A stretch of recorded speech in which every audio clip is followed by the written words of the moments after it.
Vamos a dar momento ao pleno. Buenos días a todos. O primeiro punto do día, ratificación do pleno sobre a inclusión na orden do día do punto segundo, tamén no artículo 82.3 do Real Decreto 568/1986. Procedimento de 28 de novembro. Se aproba o Reglamento de Organización contra o funcionamento do régimen jurídico das entidades locais. Votos a favor para incluirla? Votos en contra? Abstencións? Entonces vamos ao punto segundo, expediente de modificación de créditos número 1/23, baixa modalidade de suplemento de créditos financiados con cargo remanente líquido de tesorería. Dame a palabra a María. Eu non teño nada que dicir. Vale, dame a palabra ao grupo do BNG. A ver, do BNG, primeiro, bueno, hai 15 días ou por aí non pleno, algún membro do goberno, ou do equipo de goberno, criticou porque había un pleno que costaba. Resulta que desde aquela convoca 3, non sei por que non se fan todos logo xuntos, que eran puntos de orden do día que podían ir, supoño que todos no mesmo pleno, sin embargo van 3 convocados. É unha curiosidade sobre ese tema. Despois, con respecto ao punto nós vemos este punto desde un punto de vista demagóxico e electoralista, porque xusto se presenta esta modificación orzamentaria o día que empeza a campaña electoral. Isto, pois, indica ás claras cual é a intención desta modificación orzamentaria. É unha modificación orzamentaria desde o punto de vista electoralista e demagóxico, iso está clarísimo. Tamén vemos que non hai moita intención de realizarlo, porque para o que queda de legislatura, pois, lóxicamente, non dá tempo legal ni material a realizar este plan. Vostedes levan 3 anos no goberno e resulta que non presentaron para nada isto e resulta que xusto o día de empezar a campaña electoral pois presentan unha modificación orzamentaria con un sinfín de obras de todo tipo, incluso algunhas desde o punto de vista administrativo, como poñer, por exemplo, unha partida para gasto corriente, tipo, por exemplo, o de material de oficina. Xa digo, nestes 3 anos houve moito tempo de facelo, de presentalo e de realizalo. Entón, nos entendemos que isto que é un pouco, de alguma maneira, tratar de tontos ás veciñas e ás veciñas de Viana. É dicir, un goberno con maioría entre o Partido Popular e uns tránfugas que levan 3 anos e que presentan esta modificación orzamentaria o día de inicio da campaña electoral, pois, bueno, dende logo, é curioso e as veciñas e as veciñas de Viana, pois, desde logo, pois, tampouco están comulgando xa con rodas de muiño para que lles vayan prometer e dicir unha cuestión que non van facer nesta legislatura. Hai outros exemplos. Temos tamén o centro de día, que resulta que tamén era unha obra que se iba a facer e que iba a ser e non se sabe máis nada do tema. Dende logo, xa digo, a garantía de que isto se realice pola vosa parte, pois é nula. É nula porque, xa digo, non hai tempo material. Tamén xa vemos que tampouco non está estudiado para o noso punto de vista. Nos lemos todas estas partidas e todo o que figura aquí nesta modificación orzamentaria e, dende logo, pois hai aspectos que nos chaman a atención e nos parecen cuanto menos que curiosos e, dende logo, que non teñen moita lógica.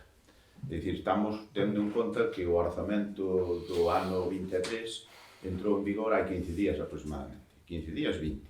E resulta que xa nesta modificación orzamentaria incluín 65.000 euros para actividades culturais. Eu, polo que vin, non se agotou esa partida, ni moito menos, a que figuraba no orzamento.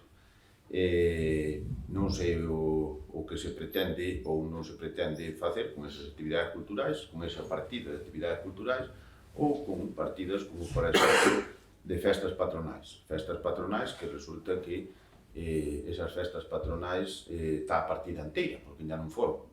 Entón, dende logo, nos parecenos que é un pouco no aspecto concreto, parecenos, desde logo, que non está nin estudiado, senón que é unha relación de obras que prometerán, pois supoño que polo medio rural, polos pueblos de Viana, porque son onde están concentradas todas as propostas desta modificación orzamentaria, e irán pois, dicindolles que van facer isto e isto, como se lles podían dicir o doble de diñeiro ou o triple, porque en realidade está todo no papel e non hai garantías de ningún tipo, porque é contable con que ao final den as contas o que hai máis a suma de todo o que se propón, podíase propoñer isto ou outro ou máis alá, porque dende logo non hai base ninguna. E, de feito, están os antecedentes de outras que si que daba tempo e non se fixeron. E esta que xa non vai dar tempo, pois non sei. De todas formas, nós, nalgúna das cousas, sí que estábamos de acordo, se votaran individualmente, porque, de feito, pois poñer un exemplo, a Casa do Pobo de Samamede, pois veo aquí, apoiamos a cesión, e se trouxera un orzamento para esa obra concreta, pois, de logo, nos votaríamoslo sin duda a favor, ou quen dicese a outras máis que non vou enumerar. Por eso digo que individualmente sí que podríamos, fora unha proposta, un proxecto todo en serio, individualmente, de todas e cada unha das obras que serían, de algunhas que son necesarias.